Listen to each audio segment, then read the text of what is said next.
No nosso entendimento, o nível de remoção deveria ser bem maior do que a gente tem hoje. Então, com tanta tecnologia que tem, ela podia minimizar o impacto, não chegar a esse ponto que chegou. E, para além da responsabilidade da Vale, a sentença também reconhece o direito das pessoas atingidas a terem a assessoria técnica. Então, foi uma vitória muito importante. Nós acreditamos que eles têm esse direito preservado, independente de já ter havido uma negociação. A perda, a saída do lugar que foi criado tem raiz, a dor é muito grande. Pode preparar o coração mesmo, pode preparar as lágrimas, porque vai descer. No fim de 2024, a Justiça Mineira determinou que a mineradora Vale deve realizar a remoção de todas as famílias que vivem em imóveis que estão sob algum risco de desabamento devido às obras do sistema Pontal aqui em Itabira. Essa decisão judicial veio através de um pedido do Ministério Público de Minas Gerais e determina que, para essas famílias serem realocadas, elas devem comprovar o grau de risco através de um laudo técnico, emitido tanto pela Defesa Civil de Itabira ou pela assessoria técnica independente da Fundação Israel Pinheiro. Além disso, a decisão judicial definiu que a Vale deve fornecer as mesmas condições de vida ou até em um grau superior para essas famílias que estão sendo realocadas. E lembrando, todas essas remoções deverão ser custeadas pela mineradora Vale.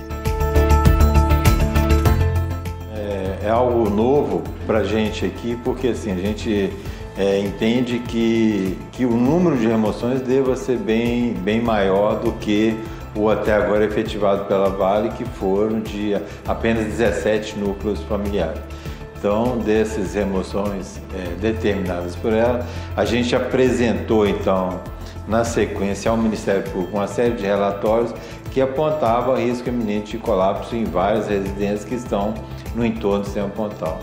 De momento inicial, o que a gente tem é um refinamento desse fluxo para que a coisa flua de maneira efetiva a bem dos removidos. A ação civil pública ela vem em razão dos danos ocasionados pelas obras de descaracterização do sistema Pontal de responsabilidade da Vale.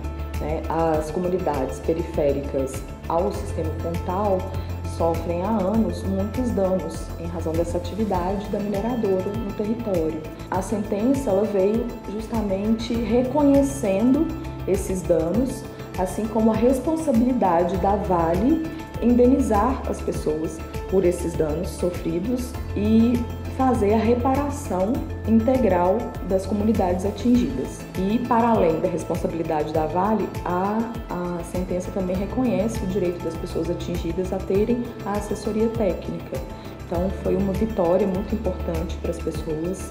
Nós acreditamos que eles têm esse direito preservado, independente de já ter havido uma negociação. E o que a gente entende agora é que nessa opção livre pela remoção que eles têm, que eles estão requerendo perante a Justiça, nós, enquanto ATI, vamos acompanhar esse processo, vamos ofertar o nosso acompanhamento dentro desse processo de assessoria técnica que vem sendo prestado, vamos colocar isso à disposição dos atingidos. As remoções das famílias que vivem próximo ao sistema Pontal vem acontecendo desde 2021. É um processo recheado de dúvidas e incertezas. No entanto, apesar de estarmos em 2025, a mineradora Vale não sabe responder quantas famílias ainda serão removidas dessa área e quando elas serão realocadas. O que se sabe é que esse número vai crescer exponencialmente. A Vale, assim, no processo inicial dela, ela identificou 17 famílias, certo? Essas famílias já foram removidas e, na sua maioria, a área dessas casas que já foram demolidas foram incorporadas à área operacional da Vale e estão dentro, muitas delas estão dentro já desse processo de construção de vias de acesso ao canteiro de obras, onde vai ser instalado o muro SJ2, cuja previsão de início de obras é agora a partir do fim do período chuvoso. A reportagem da De Fato tentou contato com alguns moradores que já foram realocados pela mineradora Vale. No entanto, eles optaram por não conceder entrevistas. Nós também tentamos contato com aqueles moradores que seguem na incerteza sobre o seu futuro. se serão realocados, se não serão removidos, enfim, estes também se negaram a bater um papo com a nossa equipe. No entanto, quem topou falar conosco foi o senhor João Batista Carlos, o primeiro morador a ser removido dessa região. O senhor João Batista Carlos, por décadas, morou na rua João Júlio de Oliveira Jota e em 2021 teve o seu imóvel negociado à mineradora Vale.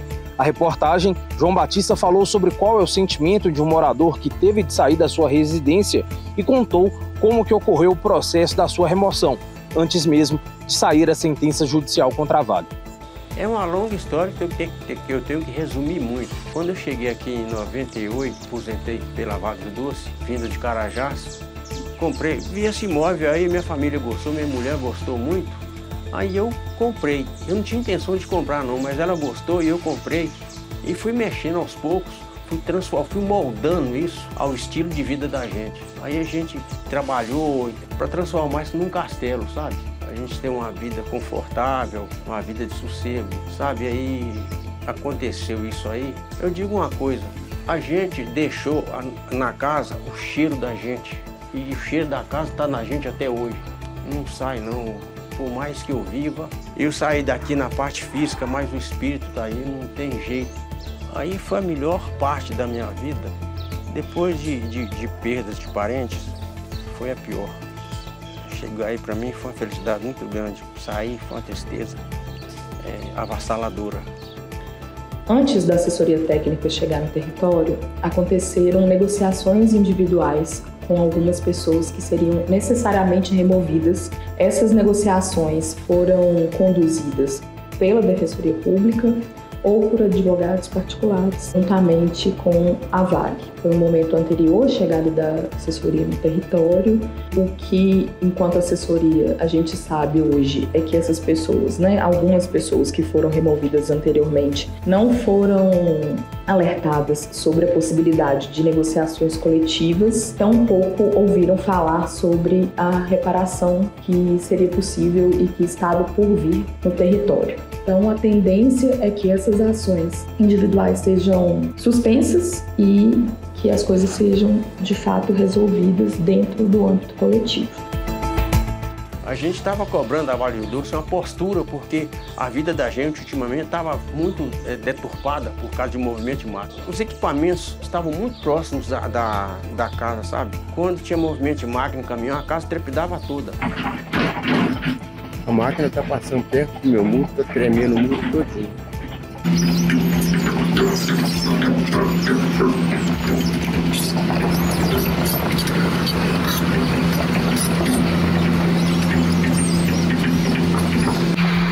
O muro treme todinho, está todo rachado, de tanto passar a máquina aqui, ó. Até quando a gente está nessa situação? Rede de esgoto estourada, é um sofrimento danado. Eu digo assim, o processo foi violento no sentido de movimentação de máquina, porque na parte de negociação a gente chegou num bom termo para que se concretizasse a negociação e a gente saísse daí, muito embora contra a vontade da gente, né? Porque se não fosse esse episódio aí de máquina aí seria a minha penúltima morada. Se não fosse isso aí que a Vale do Doce fez com a gente, jamais, como eu te disse, aí seria minha penúltima morada, né? Não foi nós que invadimos a área da Vale do Doce, foi a Vale do Doce que invadiu o nosso espaço aqui com essa obra dela aí. Assim, nós estamos trabalhando inicialmente com um risco gravíssimo, né? Assim, risco eminente de colapso. No primeiro momento a gente fez uma identificação aí, cerca de 15 imóveis, né? Que 13, 15 imóveis, não tem esse número preciso não, mas produzimos os relatórios, alguns que já tinham um relatório até de ano anterior, a gente fez uma atualização. É bom que se diga assim, a gente ainda, com relação à Vale, a gente tem uma certa dificuldade, porque por mais que a gente se reúna mensalmente com eles, a gente ainda não consegue influenciá-los de uma maneira que a TI tenha uma posição mais respeitada nesse processo, do ponto de vista do acolhimento das suas sugestões, para que esse processo se dê de uma maneira mais organizada e mais efetiva. Então, no nosso entendimento, assim, entendíamos que o nível de remoção deveria ser bem maior do que a gente tem hoje. no âmbito da ação coletiva em curso, diante do cumprimento de sentença, o que a assessoria tem conhecimento e autorização para dizer, porque são dados públicos, é que a Defensoria Pública está sendo chamada, está sendo oficiada pelo juiz dessas causas individuais a se manifestar, porque já existe a ação coletiva em andamento, ela é priorizada no judiciário. Então, a tendência é que essas ações individuais sejam suspensas e que as coisas sejam, de fato, resolvidas dentro do âmbito coletivo. É um terror também, ficar debaixo desse troço aí. É outro drama que a gente vivia. Porque a gente ia alertando a companhia sobre isso aí e chegar num ponto que chegou aí, ela sabia que isso ia acontecer. Mas ela podia, com tanta tecnologia que tem, ela podia minimizar o impacto. Não chegar a esse ponto que chegou. Se ela tivesse na metade do que está hoje, onde é que está aquela gaiola lá, não precisaria de remover ninguém. Mas ela alteou novamente para aproveitar o espaço para jogar mais rejeito. E chegar no ponto que chegou. Você fala assim, houve evolução. Esse clima hostil, é lógico que isso foi vencido. Hoje nós temos reuniões mensais com a Vale, pelo menos de uma maneira mais civilizada, mas acho que como é um processo que precisa de evoluir e numa velocidade um pouco maior, eu acho que a cultura da empresa ainda atrapalha muito, assim, porque acostumaram a ver a Vale só como uma provedora e tal. E o passivo ambiental, o passivo socioambiental, ele começa a aparecer agora na fase de fechamento de mina, de desativação de processo produtivo. Então tudo isso é engraçado porque é isso, a gente costumou a ver a pedra que brilha, só o reluzente e tal, mas existem passivos, Assim, é um processo extrativista, mineral, primário, enfim. As pessoas estão começando a acordar para isso, Se a companhia tivesse proposto para a gente ficar no hotel até ela fazer essas obras e reforçasse a minha casa, refizesse os danos que ela causou na minha casa, jamais, não queria ficar aí, gente. Se ela propusesse isso, fizesse essa obra aí e depois voltasse comigo para cá, não pensaria duas vezes. Rapaz, quando eu vou à rua, que eu vou resolver um problema, eu tô com a sensação de que eu vou voltar para cá, sabe? Isso me dói, cara. Tô com a sensação de que vou voltar para cá. Mas isso aí é contundente demais da coisa. Sua casa era aquela do fundo ali, né? É, a última casa. A última casa lá. Você lembra do dia que ela foi demolida? Você estava aqui? Ainda bem que eu não tava, cara. Ainda bem que eu não tava. Mas quando eu vi o vídeo, ninguém é de ferro não, sabe? A gente chora mesmo. Eu vi o vídeo, aí fui no chão. Fui no chão quando eu vi a casa demolida. Não vi não, mas quando eu vi o vídeo, não acreditei.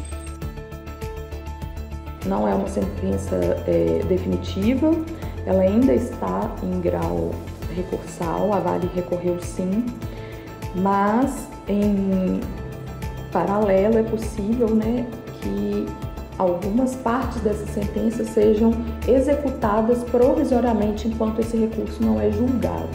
Então a gente também acredita que num futuro muito próximo outros cumprimentos de sentença, outras medidas virão para assegurar o direito das pessoas enquanto essa sentença não é revisada pelo Tribunal de Justiça. Amanhã a Vale fecha a porta, vai embora, e aí? Vai ficar só o buraco? Vai ficar só as pessoas desempregadas? Não, acho que vamos criar alternativas. Dentro disso, nesse contexto, a gente até tem procurado ofertar algumas coisas, fazer algumas parcerias aqui. Essa semana nós fechamos uma parceria importante com o Senac para que seja promovida uma qualificação das pessoas que estão aqui no território. A gente vê isso com muito bons olhos no contexto de desenvolvimento social, porque o próprio plano, a legislação da lei da política dos atingidos, ela fala na construção de um plano de recuperação e desenvolvimento econômico social, PREDES. E é importante que isso é uma das obrigações da Vale também, que ela vai precisar de cumprir mais à frente, mas a gente já está se antecipando e tentando, a partir dessa parceria, ajudar no processo de qualificação das pessoas, principalmente os jovens, né, que assim, para que eles tenham alternativas econômicas nesse território que já é muito hostil para a natureza. Olha, eu bati muito na Vale do Doce para me tirar dali por causa da situação que eu estava vivendo, mas sabendo que eu ia sofrer muito. Mas eu vou te dizer, se eu soubesse que o sentimento seria tão forte, mesmo com os equipamentos aí, talvez eu ficaria. Mesmo correndo risco de segurança? Ah, nossa senhora. O meu sentimento está forte demais. Eu não sabia que eu senti tanto. Eu sabia que eu senti, mas não com a proporção que está acontecendo comigo, não. Eu morri um pouco aí. Morri um pouco saindo daí. Se você pudesse mandar um recado para um representante da Vale, o que o senhor falaria? Ter mais critério nas obras delas antes de fazer o serviço. E com relação às famílias, seja justa, muito justa mesmo. Porque nada paga o sentimento de saída de onde a gente viveu, criou raiz. E com relação às famílias, prepara o coração, porque eles vão sofrer. A perda, a saída do lugar que foi criado tem raiz, a dor é muito grande. Pode preparar o coração mesmo, pode preparar as lágrimas, porque vai descer. Certo dia eu cheguei no meu quintal e deparei com um quadro tão bonito que a inspiração veio na hora, sabe? Aí me bateu aquela emoção. Tirei lá de dentro do coração, lá da alma, essas palavras, manhãs orquestradas. Manhãs orquestradas, o tênue raio do astro-rei rompe a densa nuvem das manhãs. Como o pincel fino entona reflexo nas folhagens orvalhadas. Parece palco de teatro com suas luzes de ribalta. A gélida brisa balouça as árvores despendendo folhas. Cantos diversos brindam os ouvidos. Acontece no quintal um concerto natural sem maestro. A perfeição entonada, não ensaiada, parece orquestra afinada. Diferentes tiureios da passarada calibram uma ópera apresentada. Cada pássaro em plumagens multicores colorem o palco. É espetáculo monumental em manhãs orquestradas no quintal. Desde o início de fevereiro, a De Fato tentou agendar uma entrevista com um ou mais representantes da mineradora Vale para entender como funciona o processo de remoções, trazer números de famílias que já foram retiradas da área, explicar quantas ainda serão removidas, esclarecer dúvidas que têm surgido pela população e também tratar sobre outros assuntos relacionados. No entanto, a empresa não ofereceu nenhum porta-voz para conceder entrevista, se atendo a uma nota oficial, onde não explicava o processo de remoções e também não oferecia dados sobre as famílias que foram e que ainda serão retiradas do bairro Bela Vista. No texto, a Vale reiterou que não houve alteração nas condições de segurança das suas barragens em Itabira. Em relação às remoções, a empresa apenas informou que foram realizados laudos cautelares nas residências e que estabeleceu um plano de monitoramento e de controle de vibrações. Por fim, a Vale disse que os moradores de residências em áreas de interferência direta do projeto já foram indenizados mediante um termo de compromisso firmado em parceria com a Defensoria Pública do Estado de Minas Gerais e que todas as ações continuarão sendo tomadas em conformidade com a decisão judicial, com a legislação vigente e com o acompanhamento dos órgãos competentes. E a Vale também reafirmou que se resguarda do direito de recorrer daquelas decisões judiciais das quais ela for contrária.